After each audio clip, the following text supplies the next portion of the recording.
আসসালামু আলাইকুম রহমতুল্লাহি ওয়া বারাকাতুহু। সম্মানিত দর্শক, অত্যন্ত দুঃখ ভারাক্রান্ত হৃদয়ে আপনাদের সামনে আজকের এই লাইভে আসলাম।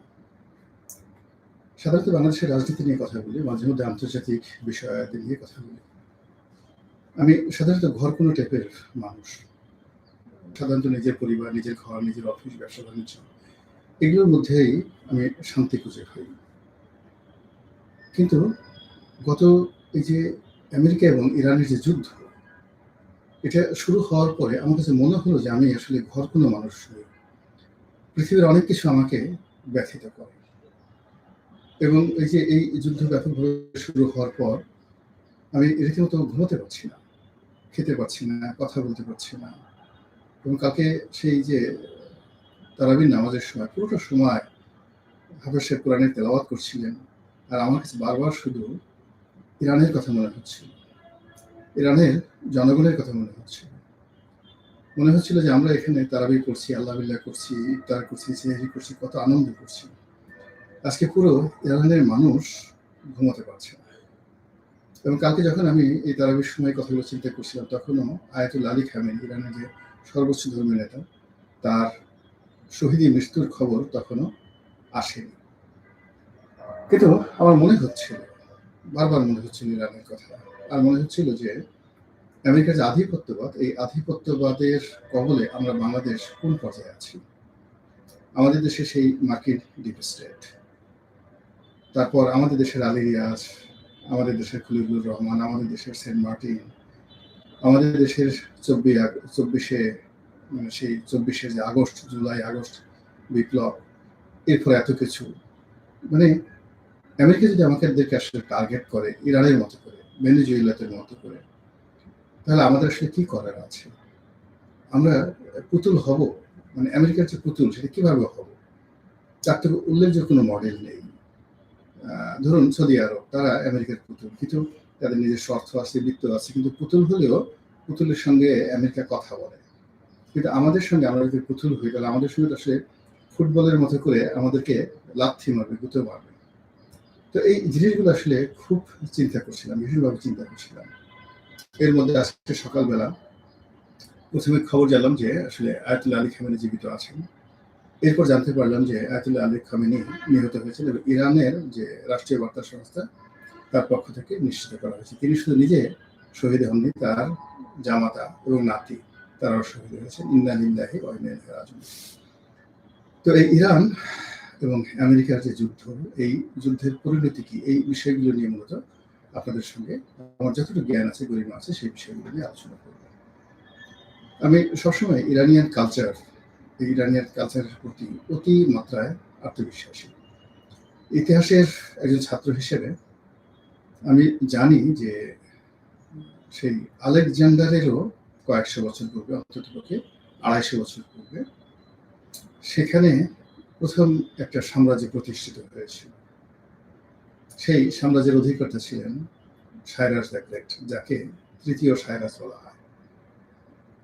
সাইরাসের পরে তার মেয়ের জামাতা দারায়ুস, দারায়ুসের পরে জার্কশেস, এরা সবাই মহান শাসক ছিলেন। এবং জার্কশেসের জামানাতে কিন্তু ইরান ইউরোপ আক্রমণ করেছিল এবং পুরো ইউরোপ দখল করে ফেলেছিল। এবং ওই সময়টাতে যে ম্যারাথনের যে আমরা দৌড় বলি, ওই সময়টাতে ম্যারাথনের যুদ্ধটা হয়েছিল। এরপর থেকে ইরান এই পৃথিবীর রাজত্ব বা রাজনীতি নেতৃত্ব দিয়েছে। কন্টেম্পোরারি পৃথিবীতে অনেক বড় বড় বাদশা আসছে, অটোমান ডাইনেস্টি আসছে, ইউরোপ আসছে, আমেরিকা আসছে, কিন্তু ইরান তার আপন যোগ্যতা বলে নিজেদের রাজনীতি, নিজেদের যে আভিজাত্য, এই জিনিসগুলো তারা বজায় রেখেছে। এখানে একটা বিষয় হলো যে ইরানের সাথে অন্য জাতিগোষ্ঠীর যে পার্থক্য, সেই পার্থক্যটা আমি একটা ইতিহাসের ডকুমেন্টারি দেখতেছিলাম কিছুদিন আগে। সেটা ছিল দ্য ডিসাইসিভ ব্যাটেল অফ গাউগিমেল। অর্থাৎ ইরানের সঙ্গে, ইরানের যে তৃতীয় দারায়ুস ছিলেন, তার সঙ্গে আলেকজান্ডারের একটা যুদ্ধ হয়েছিল। আলেকজান্ডারের সৈন্য সংখ্যা ছিল মাত্র 40,000, আর তৃতীয় দারায়ুসের সৈন্য সংখ্যা ছিল অলমোস্ট 3 লাখ। কিন্তু যুদ্ধে আলেকজান্ডার বিজয়ী হয়েছিলেন, কিন্তু বিজয়ী হওয়ার পরেও আলেকজান্ডার কিন্তু ইরানে টিকতে পারেন। তিনি ইরানিদের প্রতি রাগে ক্ষোভে ইরানের যে রাজধানী, তৎকালীন রাজধানী পার্সিপোলিস, পৃথিবীর একমাত্র তখন কসমোপলিটন শহর, সেই পার্সিপোলিস জ্বালিয়ে পুড়িয়ে ছারখার তিনি করে দিয়েছিলেন। তারপর সেখান থেকে তিনি জেরুজালেম চলে গিয়েছিলেন, সেখান থেকে ব্যাবিলন চলে গিয়েছিলেন, সেখান থেকে মিশরে চলে গিয়েছিলেন। তো এই যে আলেকজান্ডারের যে ইতিহাস, সেই ইতিহাস পড়তে গিয়ে দেখলাম যে পৃথিবীর অনেক দেশ আলেকজান্ডারের ইতিহাস নিয়ে গর্ব করে। তারা যেখানে যেখানে গিয়েছে, যে যে রাষ্ট্র বা রাজ্য আলেকজান্ডার জয় করেছে, সেখানে আলেকজান্ডারকে কেন্দ্র করে একটা আদিক্ষেত্র আছে। যেমন মিশরে তিনি অবতরণ করেছেন যে শহরে বা যে পোতাশ্রয়, সেটির নাম এখন ভূমধ্য সাগরের তীরে আলেকজান্দ্রিয়া। এখনো পর্যন্ত আলেকজান্দ্রিয়া ইতিহাসে বিখ্যাত। তারপর তিনি আফগানিস্তান দখল করেছিলেন। আফগানিস্তানের তৎকালীন নাম ছিল ব্যাকটেরিয়া। আফগানিস্তানের যে রাজকুমারী রোকসানা, তিনি সেই রোকসানাকে বিয়ে করেছিলেন। এটা কিন্তু আফগানিস্তানের ইতিহাসের একটা হেরিটেজ, এখনো আফগানিস্তান সেটা স্মরণ করে। কিন্তু ইরান একটা জাতি যে আলেকজান্ডারকে তাদের পুরো ইতিহাস থেকে মুছে দিয়েছে। শুধু তাই নয়, আলেকজান্ডার যেই পথ দিয়ে গিয়েছেন, সেই পথে এখনো পর্যন্ত মানুষ ঘৃণা প্রকাশ করে যে এই জায়গাতে আলেকজান্ডার গিয়েছে। এবং আলেকজান্ডারের এই পুরো সময়টিতে একজন ইরানিয়ান বেইমানি করেনি তার মাতৃভূমির সঙ্গে। ইরান কেবলই মাত্র যে হযরত আবু উবাইদা ইবনে জাররাহ তিনি যে ইরান দখল করেছিলেন, শুধুমাত্র মুসলমানদের সঙ্গে, মুসলমান ধর্মের সঙ্গে ইরানের যে জাতিগোষ্ঠীর এটা একটা অ্যাডাপশন হয়েছে।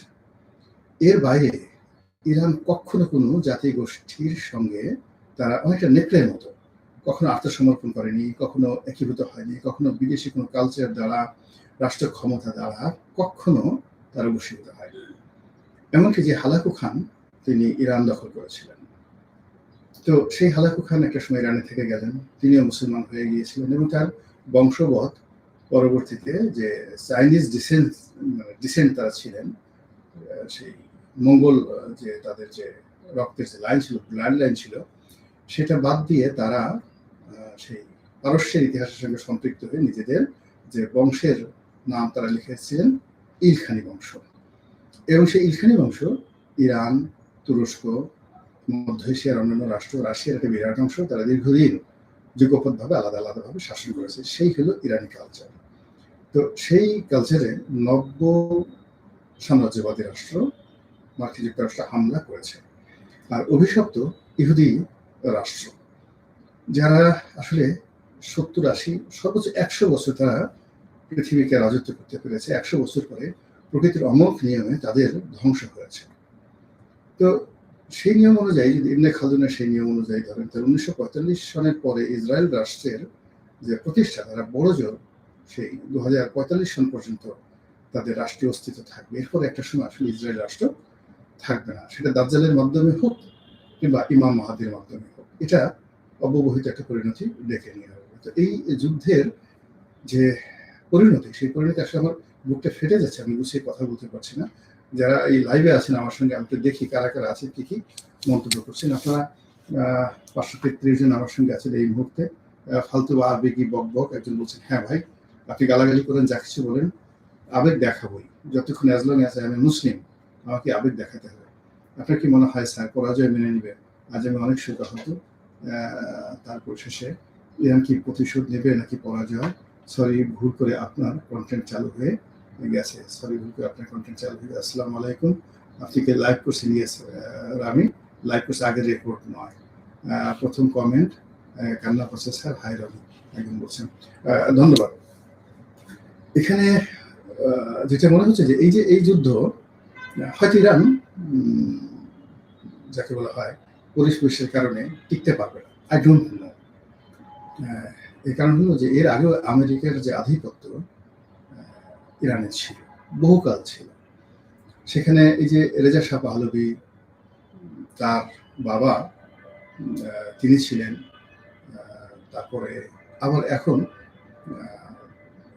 সেই রেজা শাহ পাহলভি যিনি ক্ষমতাচ্যুত হয়েছেন, তার ছেলে আমেরিকাতে বসে আছে, তিনি নিষ্পিস করছেন আসার জন্য।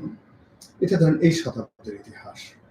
এভাবে আসলে বহুবার হয়েছে, কিন্তু এই বর্তমান যুগে যে প্রবলেমটা হয় সেই প্রবলেমটা হলো যে ইতিমধ্যে আপনি দেখেন যে হরমুজ প্রণালী ইরান বন্ধ করে দিয়েছে, এবং সেই ইরানের হরমুজ প্রণালী বন্ধ যদি আগামী 15 দিন থাকে, 1 মাস থাকে, বিশ্বের পুরো যে জ্বালানি সিকিউরিটি, সেই জ্বালানি সিকিউরিটিটা তছনছ হয়ে যাবে। এবং আমাদের দেশে এই যে পেট্রোলের জন্য, ডিজেলের জন্য, এলএনজির জন্য আমরা রীতিমতো হাহাকার করতে থাকি। এখন আমাদের দেশে যে সকল জ্বালানি আসে, চোরাপথে তার একটা বিরাট অংশ ইরান হয়ে আসে, আর এর বেশিরভাগ একটা অংশ মধ্যপ্রাচ্যের যে সকল দেশ থেকে আমরা জ্বালানি সংগ্রহ করি, অথবা আমরা যে সকল দ্বিতীয় বা তৃতীয় যে মাধ্যম থেকে জ্বালানি সংগ্রহ করি, তারা সবাই হরমুজ প্রণালী ব্যবহার করে এই জ্বালানির যে বাজার, বিশ্ব বাজার তারা নিয়ন্ত্রণ করে। এখন এই হরমুজ প্রণালী যদি 15 দিনের জন্য বন্ধ হয়, জ্বালানির দাম কোন পর্যায়ে পৌঁছে যাবে এটা আমরা এখন পর্যন্ত বলতে পারছি না, নম্বর 1। নাম্বার 2 হলো যে যদি এই যে ইরান যেভাবে এখন পাগলের মতো আক্রমণ করছে, তার পার্শ্ববর্তী দেশ কাতার, তারপর ইরাক, এরপর বাহরাইন, এরপর সংযুক্ত আরব আমিরাত, এমনকি সৌদি আরব, সেখানে তারা আক্রমণ চালাচ্ছে। এবং এগুলো তাদের যে স্বল্প মাত্রার মিসাইল যেগুলো অব্যবহৃত করে রয়েছে, এই মিসাইলের আঘাতে কাতারকে তছনছ করে দেওয়া সম্ভব, দূরপাল্লার মিসাইল লাগবে না। এবং ইরান যখন তাদের যারা রেভলিউশনারি গার্ড, যারা ইরাক যে ভুল করেছে, সেই ভুল যদি তারা না করে, তারা যদি শেষ মরণ কামড় দেওয়ার চেষ্টা করে, তাদের যে মিসাইলগুলো রয়েছে, সেই মিসাইলগুলো যদি তারা একের পর এক তারা আক্রমণ করতে থাকে, পার্শ্ববর্তী দেশ সময় পুরো মধ্যপ্রাচ্যের মানচিত্র চেঞ্জ হয়ে যাবে। এক। দ্বিতীয়ত হলো যে তারা পার্শ্ববর্তী কুয়েত, ইরাক এবং অন্যান্য যে জায়গাগুলো আছে, তাদের সীমান্ত যে দেশগুলো আছে, সেই জায়গাতে যদি তারা স্থল বাহিনীর অভিযান চালায়, তাহলে পুরো মধ্যপ্রাচ্যে যুদ্ধ ছড়িয়ে পড়বে এবং এটা রীতিমতো গৃহযুদ্ধে রূপান্তরিত হবে। এরপর ইরানের যে প্রক্সি সংগঠনগুলো রয়েছে, হিজবুল্লাহ রয়েছে, হুতি রয়েছে, তো এই সংগঠনগুলো যদি এই মুহূর্তে অ্যাক্টিভ হয়ে যায় এবং তারা আবার সেই গেরিলা যুদ্ধ শুরু করে, তাহলে এই পুরো মধ্যপ্রাচ্যের একটি রাজপ্রাসাদ অক্ষত থাকবে না। অন্যদিকে মুসলিম যে সেন্টিমেন্টটা রয়েছে, আমরা দেখলাম যে আয়াতুল্লাহ আলী খামেনি এই হত্যাকাণ্ডের পর ইরানের পাকিস্তানের যা শিয়া মুসলিম সম্প্রদায় রয়েছেন, তারা সেই মার্কিন কনসুলেট অফিস সেটা আক্রমণ করেছেন। তো মার্কিন কনসুলেট অফিস আক্রমণ করেছেন, এটা যদি বাড়তে থাকে, এটা যদি এশিয়ার অন্যান্য দেশগুলো, মুসলিম দেশগুলোতে এই ঘটনাগুলো ঘটতে থাকে, অর্থাৎ ইন্দোনেশিয়াতে, মালয়েশিয়াতে, এমনকি আমাদের দেশে যদি এই ঘটনাগুলো ঘটতে থাকে, এইগুলো নিয়ন্ত্রণ করার ক্ষমতা সংশ্লিষ্ট রাষ্ট্র সমূহের নেই। এবং এই একটা হযবরল অবস্থার মধ্যে এখন এমনিতে ইউরোপ এবং আমেরিকা তারা অনেকটা অর্থনীতিতে দেউলিয়া হয়ে পড়েছে। এই 3-4 দিন আগে টেলিভিশনে একটা অনুষ্ঠান দেখছিলাম যে একজন, যাকে বলা হয় ফিনল্যান্ডের অধিবাসী, তিনি বাংলাদেশে চলে এসেছেন। তো তার নিয়ে স্ত্রী, পুত্র, সন্তান সন্ততি নিয়ে দীর্ঘদিন ফিনল্যান্ডে থাকতেন। তো এয়ারপোর্ট থেকে জিজ্ঞাসা করা হলো যে আপনি ফিনল্যান্ড থেকে চলে এলেন কেন বাংলাদেশে? তিনি বললেন যে ওখানকার অর্থনৈতিক অবস্থা এমন খারাপ যে একজনের ইনকাম দিয়ে পরিবার পরিজন মেনটেন করা সম্ভব না। এই জন্য অনেক আগে আমি আমার স্ত্রী, পুত্র, সন্তান সন্ততিকে দেশে পাঠিয়ে দিয়েছিলাম। এখন পরিস্থিতি এত খারাপ হয়েছে যে আমি একা থাকবো এবং নিজের উপার্জন দিয়ে নিজের পেট চালাবো, এই অবস্থা এখন ফিনল্যান্ডের নেই। যদিও ফিনল্যান্ড পৃথিবীর সবচেয়ে শান্তিপূর্ণ দেশ, সবচেয়ে অর্থনৈতিকভাবে একটি সুসংহত দেশ, কিন্তু সেই দেশের এই 3-4 দিন আগে খবর হলো এটা। তো এর উপর যদি ইরানের এই যুদ্ধ, আমেরিকার এই যুদ্ধ ইউরোপের বাজারের উপর ছাপ পড়ে, আমাদের গার্মেন্টস ব্যবসা কী হবে, আমাদের এক্সপোর্টের কী হবে, আমাদের আমদানির কী হবে? আমাদের এই মধ্যপ্রাচ্যে যদি যুদ্ধ শুরু হয়ে যায় এবং একমাত্র মধ্যপ্রাচ্যের দেশগুলোতে এই মধ্যে 1 কোটি লোক যারা কাজকর্ম করছেন, তারা যে রেমিটেন্স পাঠাচ্ছেন, সেই রেমিটেন্সের উপরে কিন্তু সরকার টিকে আছে। আমাদের লোকাল অন্য কোনো আয় রোজগার নেই। তো মধ্যপ্রাচ্যের দেশগুলোতেই যদি যুদ্ধ চলতে থাকে দীর্ঘমেয়াদে, সেক্ষেত্রে আমাদের ওখানে যারা প্রবাসী ভাই আছেন, তারা সেখানে সুখে শান্তি থাকতে পারবে না।